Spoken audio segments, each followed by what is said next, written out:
look at this.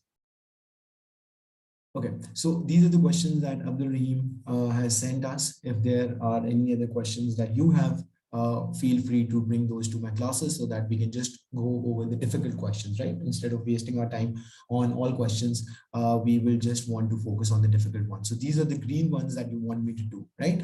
Okay, right. Let's start with policies one. Which one? This one you're talking about, which one is the policy one? We can start with the policy one, right? Is this the one? Tell me the year. Tell me the year, Abdul Rahim, right? Or at least, yeah, which one? Next page. Okay, next page. This is about inflation, aggregate demand. And if you want me to move to the next one, then it would be this last one. Cost push and demand pull inflation, macroeconomic policies. Right. Can you tell me the year? Can you tell me the year, please? I can't see which one you're talking about.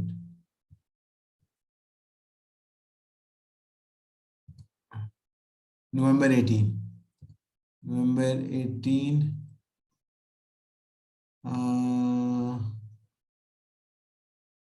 November 18. Just tell me the topic policy. What are you defining as policy?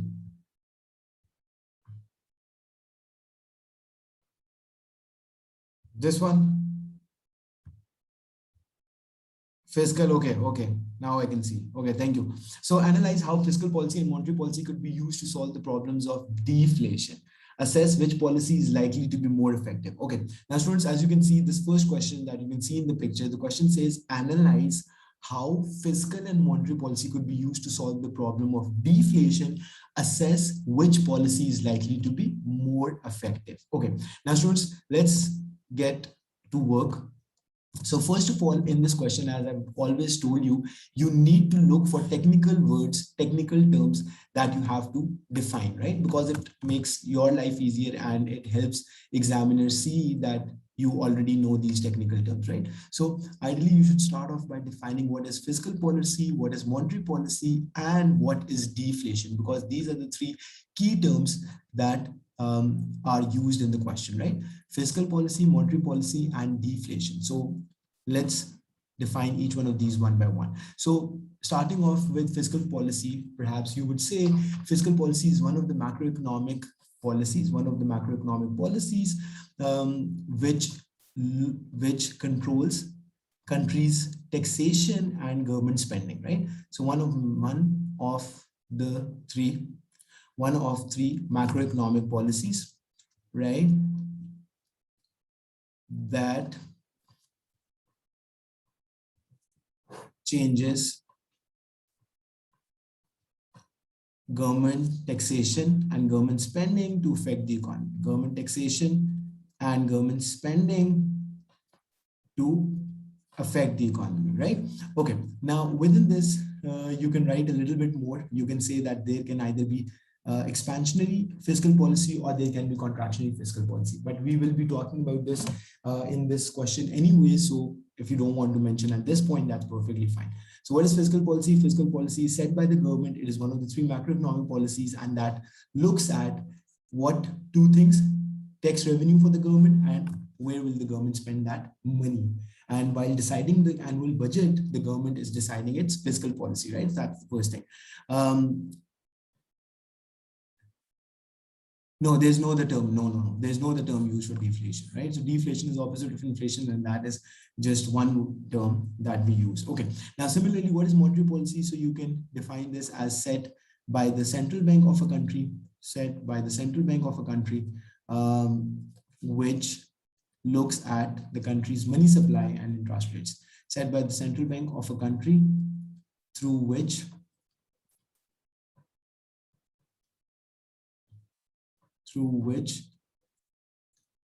money supply and interest rate is affected or changed.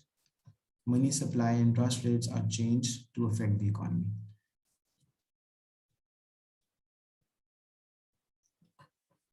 Rates are changed to affect the economy, right? Okay, now this being said, again, in monetary policy, you have two options. Either you can use expansionary monetary policy or you can use contractionary monetary policy, right? And then prices are falling. Exactly, that's correct, right? And then coming to the deflation, so you'll say deflation is opposite of inflation, right? And this is when prices start to decrease. So instead of increasing prices, which happens in inflation, in deflation, completely opposite thing happen and prices start to decrease, right? So every year things are becoming cheaper is opposite of inflation and refers to situation when prices are decreasing, when prices are falling, right? So this is what deflation is. Okay, after you have explained the three key terms that are used in the question, right, so GDP normally, yes, since GDP is falling and the aggregate demand is so low, that's why prices are falling. Yeah, that's correct, right? Okay, now this being said, the question was asking you about that how fiscal and monetary policy can be used to fight deflation and which of the two do you expect to be more effective, right? So after you explain this, you will say that firstly, you need to define a little bit more as to why deflation happens. Now listen to this very carefully. Here your question will be answered. Abdurrahim, happens in very rare situations. First thing that you have to understand, and we also discussed this in class, happens that deflation happens in very rare cases, right? And that is not normal or healthy for an economy at all. Happens in very rare situations. And it is not healthy for an economy to have deflation. Why so? Let me tell you. For an economy to have deflation, okay, now listen to this very carefully. So deflation takes place in an economy when the aggregate spending in an economy is exceptionally low. When the spending in an economy is exceptionally low, that is when deflation takes place. And it generally shows that people are not spending for some reason. There's some sort of social problem that needs to be addressed, or investment is not taking place, consumers are not confident enough, and so on and so forth, right? So things like these happen in very extreme situations, like what happened during pandemic, right? When COVID was initially, during the initial days of COVID outbreak, all people were very scared. People didn't know what will happen. They were afraid of losing their jobs. They were afraid of, whether things will be normal and when will things be normal and all that stuff. So they started cutting back on their spending. They were not going out. They were not spending, blah, blah, blah. And that time you must have heard that oil prices were at the lowest level in the history, right? Oil prices went so low because there was no demand for oil by any country, right? And the supply obviously was high. So prices started to decrease, like in Japan or during COVID. Exactly, right?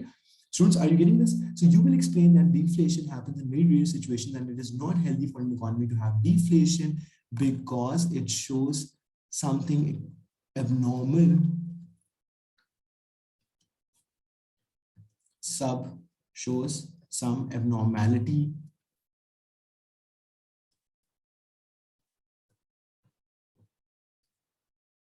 in an economy, like some social problem or some pandemic or some war, due to which people have stopped spending at all. In an economy like a social problem or war or a pandemic, due to which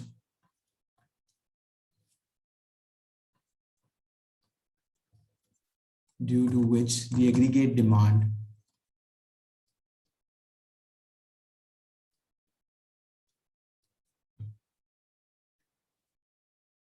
has hit the lowest level. right? Are we good on this? Okay. Now, this being said, moving on, you will say that now what is the objective? So if a country is going through deflation, and you can totally use the example of Japan, because Japan is one of the recent examples. Japan is one of the recent examples where deflation took place, right? So you can use that example, and then you can say, when this all of this is happening, that it shows you some abnormality, that people are not spending, aggregate demand are on the lowest levels. Then you will say that the government would want to, right? The government would, in such a situation, the government would want to revive the economy. The government would want to bring back or boost economic activity. Students, are you getting this? Are you following what I'm saying? Government would want to. So what would be government's objective during deflation? Government would want to revive economy,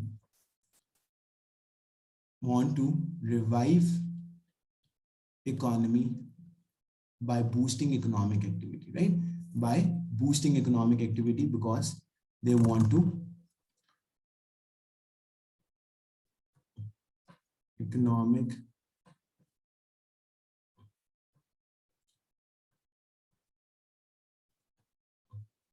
activity, right? Are we good on this, students? Right. Okay, perfect. Very good, Islam. Okay, now after you have said that, what would the government do? Now think about this. In both fiscal and monetary policy, we have the option to increase economic activity, right? For both fiscal and monetary policy, the expansionary policy, if you remember, I did talk about expansionary policy in our classes, where we discussed how monetary and fiscal policy can be used to increase economic activity in an economy. So those are the policies that the country would use, right? Are you getting me?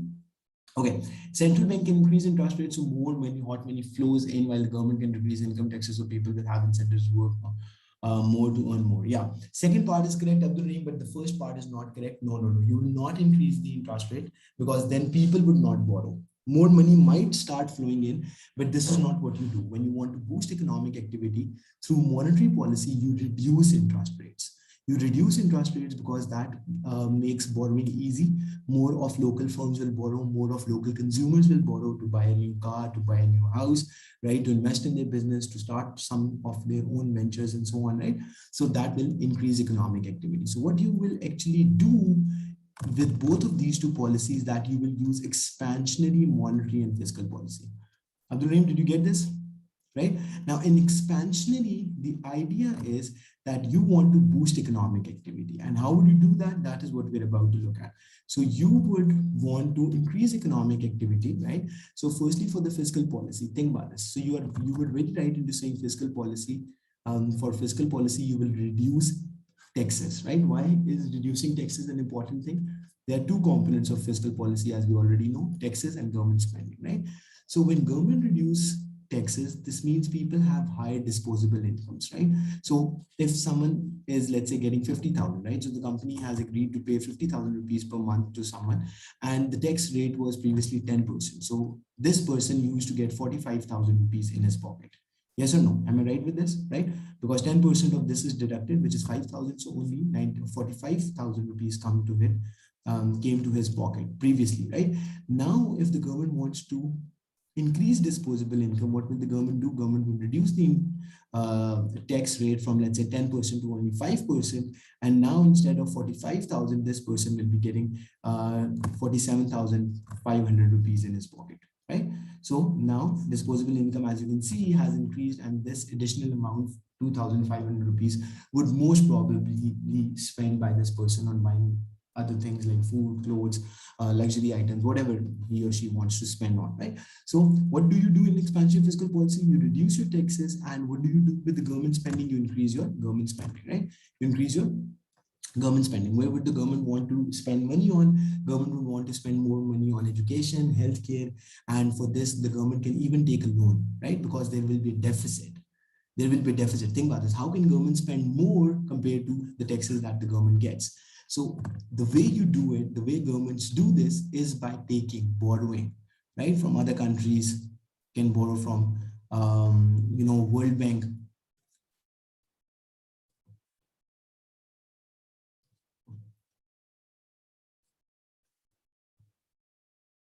Right? So these are some of the things that this is how you will explain that fiscal expansionary fiscal policy will be made to work.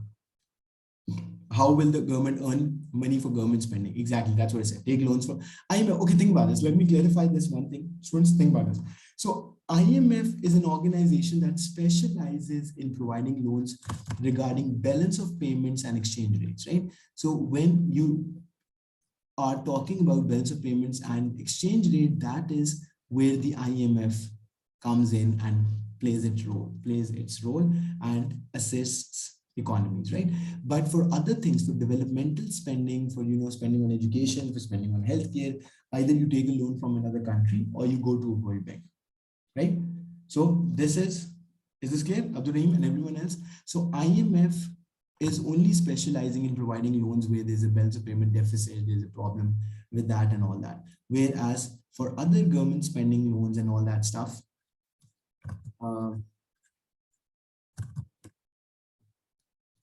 right? Who are the entities that give you loan? So either these can be the rich developed countries, or you need to go to World Bank. Is it making sense? Right? So you go to World Bank or other rich countries.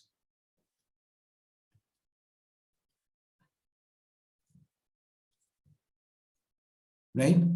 Okay. Now, this being said, is everyone clear on this, right? So far we have talked about that how expansionary fiscal policy will be used to increase economic activity. What will you do? You'll reduce your taxes. How will this help? This will help because the disposable income of consumers will increase. Now their taxes are low, and therefore the more money comes to their pocket, which means that they will be spending this extra money on buying goods and services. That will increase the consumption component. That will increase the consumption component in the aggregate demand. So consumption is made up of aggregate demand is made up of consumption, investment, government spending plus exports minus imports, right? And what happens basically is when taxes are going down, sorry about that, right? When taxes are going down, consumption increases, and similarly, government is also increasing its spending. So overall, you'll see an increase in aggregate demand. How do we show it on a graph? I'll show you in a bit, right? I'm right, exactly, perfect. Yeah, that's correct. Okay, now moving on, students. Similarly, you will use expansionary monetary policy as well. Now, what do you do in expansionary monetary policy? It's again very simple and easy. You reduce interest rates, right? Now, listen to this very carefully. Interest rates are cost of borrowing. Expansionary monetary policy.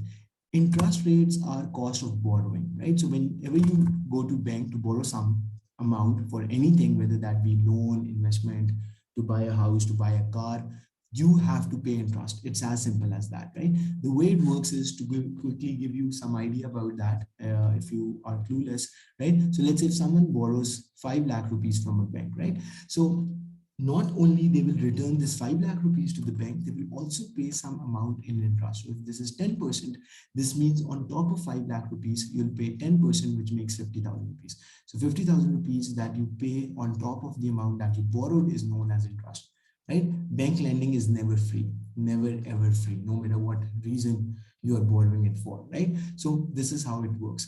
Now, when interest rates are decreased, right, what happens that borrowing is cheaper, right? So people will not be returning that much amount on the amount that they have borrowed. So people will be encouraged to borrow more, spend more, for their businesses, for buying, I don't know, for spending on goods and services and all that stuff. Right, opposite. So when you have to control inflation, please get clear this. When every country wants to control inflation, that is when you increase interest rates. Just like when you want to control inflation, right? You increase taxes, right? Similarly, when you want to control inflation in the country, what do? You increase interest rates, right? Is it simple? Okay. Now, in expansionary monetary policy, just remember from this. Is everyone clear on this? Students, please don't get confused. It's very simple, right? Between expansionary and contractionary, right? So expansionary would be,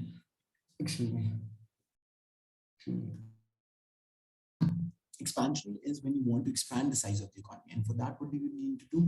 You need to reduce interest rates, right? So that people find borrowing cheaper and they, borrow more and invest more or consume more, right? Now, how do we show expansionary policies on a graph? So if you remember the macroeconomic equilibrium graph that we have been looking at again and again, so you have general price level on the y-axis, right? And you have real GDP on the x-axis, right?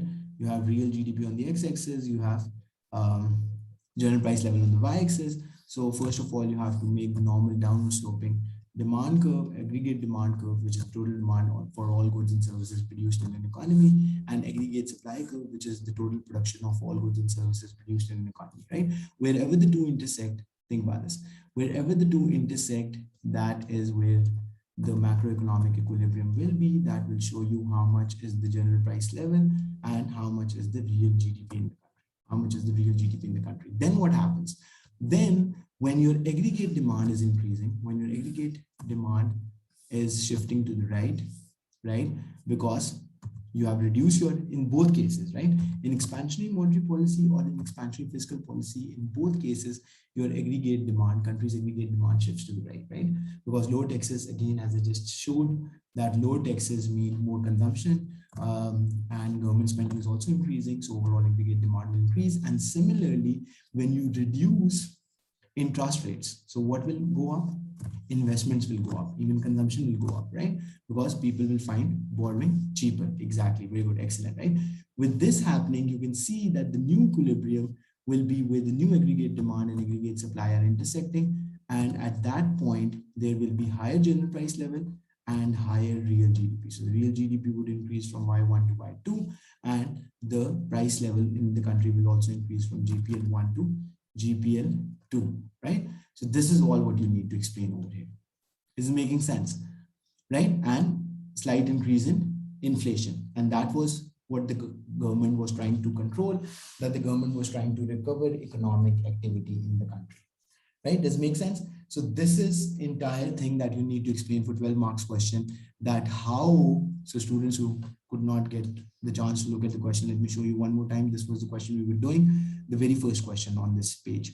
Analyze how fiscal and monetary policy could be used to solve the problem of deflation. Assess which policy is likely to be more effective. Now here comes in the second part. Now you also need to comment that which policy do you think is more effective? So what do you think? What do you think? Which policy is more effective? Right? Okay. Now students, have a look at this. First thing that you have to say is that relatively, or you can put it down like this, compared to supply side policies, because we know out of the three macroeconomic policy, fiscal, monetary, and supply side policy, two are demand side policy. Fiscal and monetary policy affect aggregate demand. So they are demand side policies, right? And the supply side policy, by the name, suggests obviously that they affect aggregate supply, and these are known as supply side policies. Now, the good thing about both of these demand side policies, both fiscal and monetary policies, that they are relatively quick to have an effect on the economy. They are relatively quick to have an effect on the economy. Compared to supply side policies, both demand side policies, fiscal and monetary policy, have relatively quick effect on the economy. Both demand side policies, namely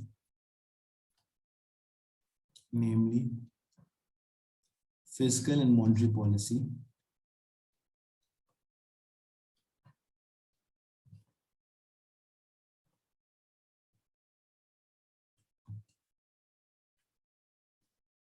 have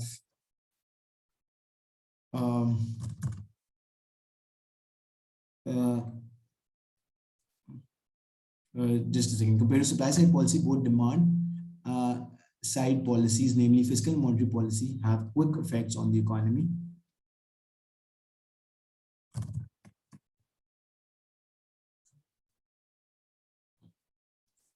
Or you can write this down as have shorter time lag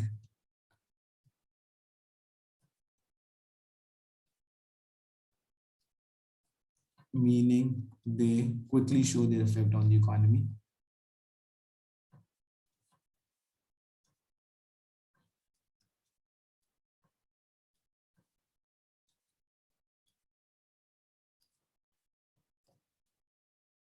Right?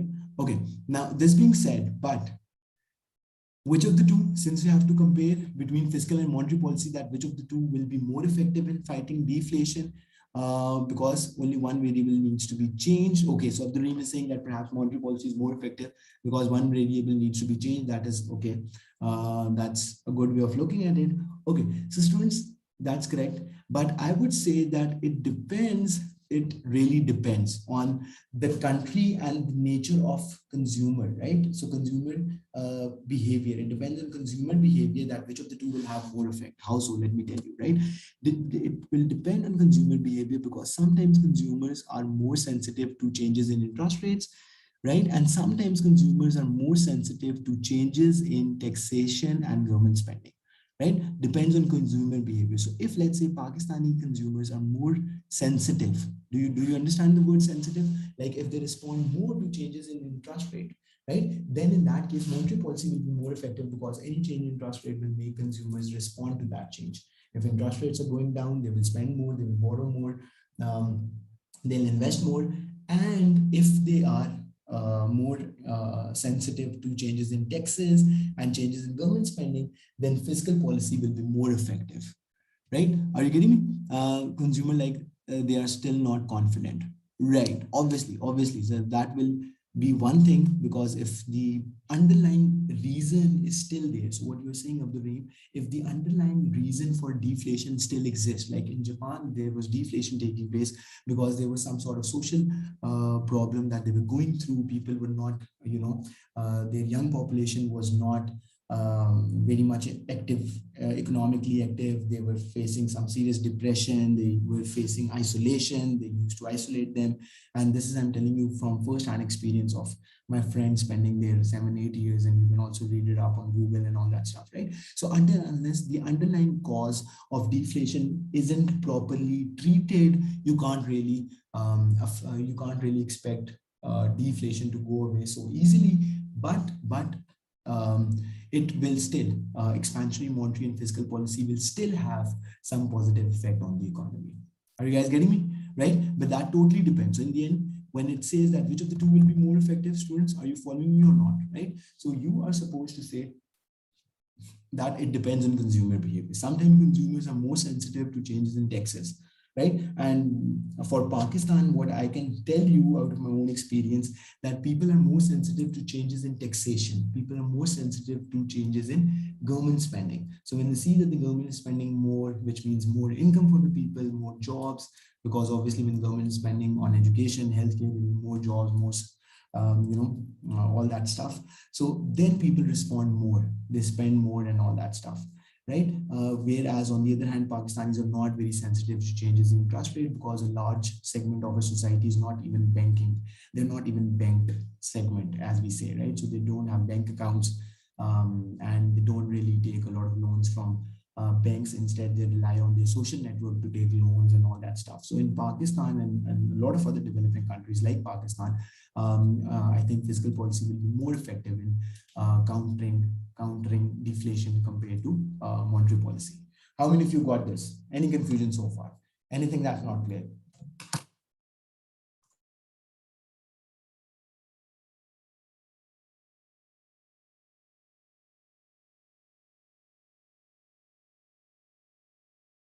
Are we good on this, students? Okay, so if everything is clear, can we move to the next question then? Right? Okay, perfect. So we are doing the second question over here. Abdurrahim, analyze the causes of an increase in aggregate supply, discuss the extent to which this might be beneficial for an economy. Right? Do you want me to do the second question here? Cost of production. Okay, yes.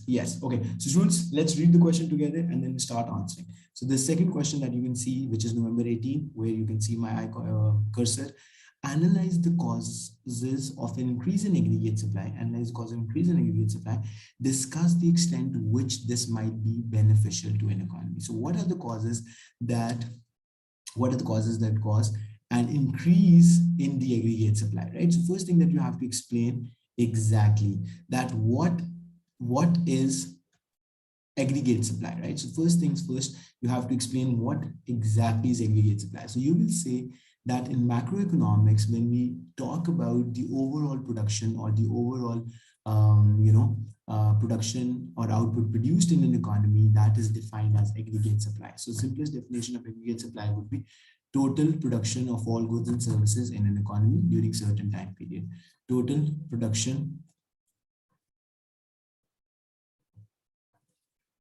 of all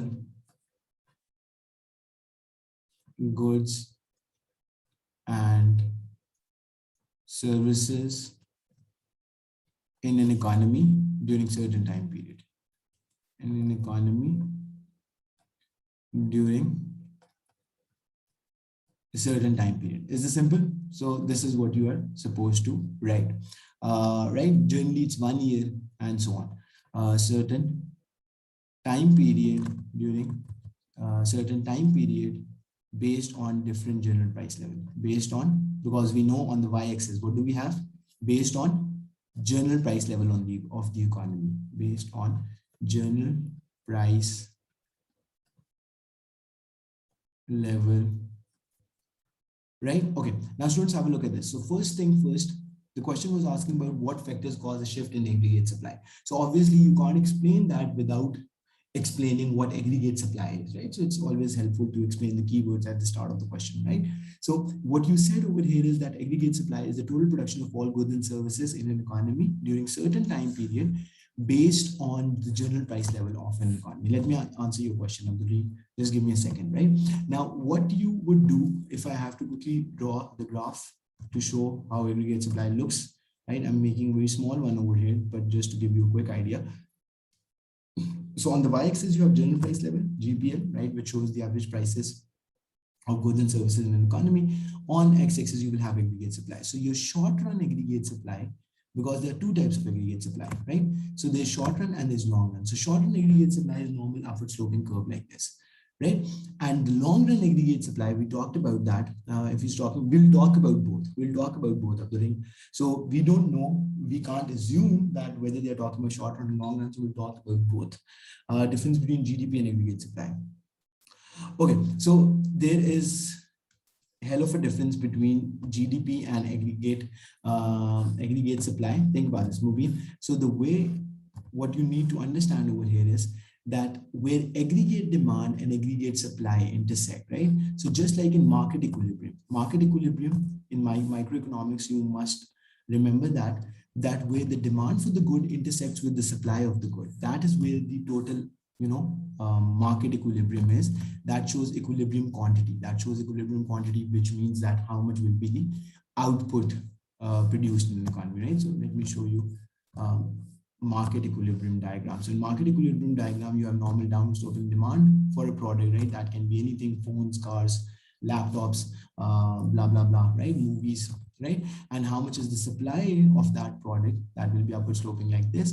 And where the supply and demand for the good intersect, that is the equilibrium quantity, which means this is the quantity that will be bought and sold in the market. So similarly, in macroeconomics, when we're talking about aggregate demand and aggregate supply, right? So this is the equilibrium quantity, which we denote as Q1, right? Equilibrium quantity. Okay. Now, similarly, in macroeconomics, we are not looking at one product, we are looking at the overall output in an economy, right? So you have real GDP on the x-axis, you have general price level on the y-axis. Where aggregate supply and aggregate demand intersect, that is the point of real GDP. That shows you the real GDP in a country, right? That shows you the real GDP in a country, right? Whereas aggregate supply alone is only showing you how much is the output produced in the country overall during 1 year. And aggregate demand is showing you what was the total demand, right? So this is showing you the consumer side, that how much was the demand in Pakistan for different products like education, healthcare, I don't know, food, electricity, rent, blah, blah, blah, right? So all the things, how much was the overall demand in the economy by consumers, that is showing you aggregate, that is aggregate demand.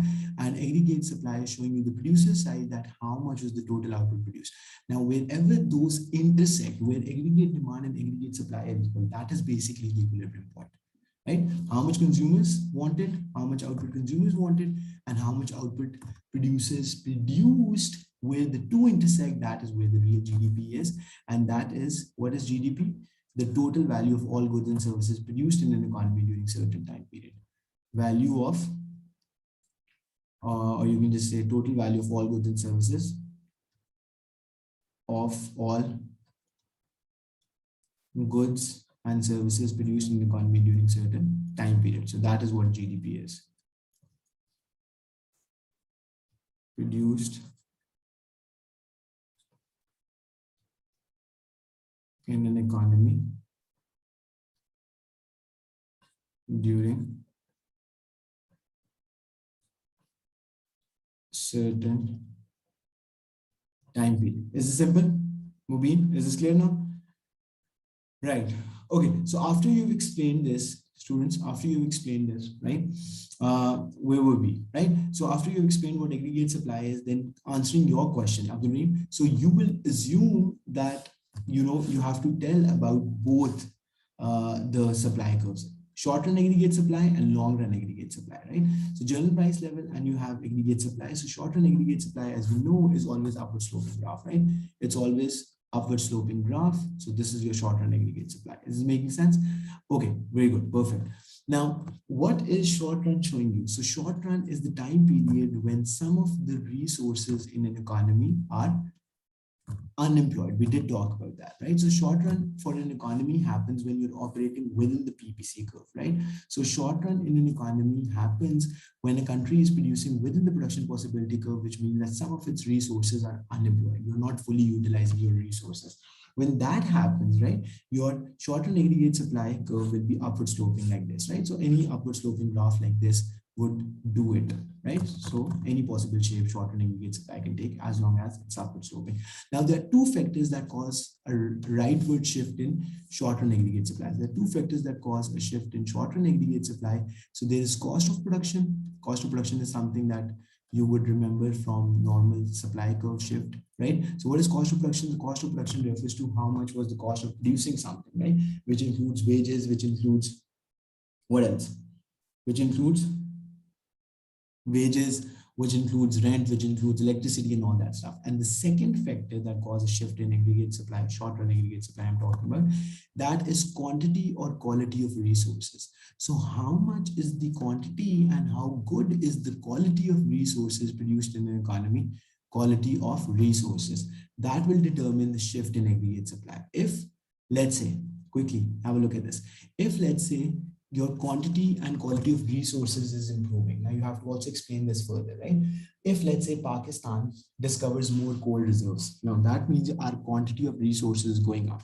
Or let's say Pakistan is spending more on education and healthcare, and therefore its citizens are becoming more, what is that called? They are becoming more productive, they are more efficient, they are more trained, they are more skilled. So in all those cases, what will that do? That will cause a rightward shift in your aggregate supply, right? Rightward shift. It has increased, as you can see for yourself, right? It has increased, right? Similarly, if quality is improving, like more technology, more education, healthcare, rightward shift in aggregate supply, right? Similarly, when the cost of production is decreasing, why would cost of production decrease? Let's say government has given, subsidy on electricity, or government has given, other things, which means that electricity is becoming cheaper and things like that, right? So again, that would mean what? A rightward shift in your aggregate supply, right? Is it simple? So I'm sending you the new link, key input prices. Exactly, that's correct. I'm sending you the new link.